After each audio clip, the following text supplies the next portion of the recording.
नमस्सर्वेभ्यः संस्कृतलोकाय स्वागतम्। अद्यतन वीक्षणे चरवाणी विषये वयम् अवगच्छामः। अद्यत्वे चरवाणीहीनः कोऽपि न भवति। सर्वे सर्वदा चरवाणीं पश्यन्तः भवन्ति।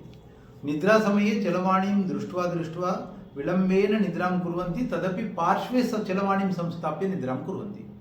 यदि वयं चरवाण्यां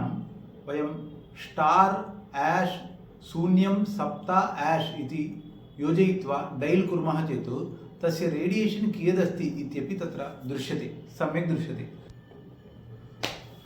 तर्हि वयं *#0*7# इति डैल् कुर्मः चेत् तत्र अस्माकं कृते स्पष्टं ज्ञायते।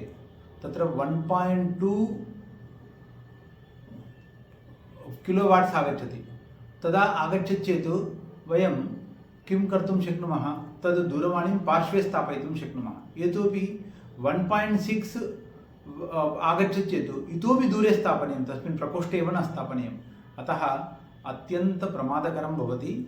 अतः सर्वेपि अवगच्छन्तु, दूरवाणीं निद्रासमये पार्श्वे न स्थापयेम, दूरे स्थापयित्वा एव निद्रां कुर्मः इति मुख्यविषयः।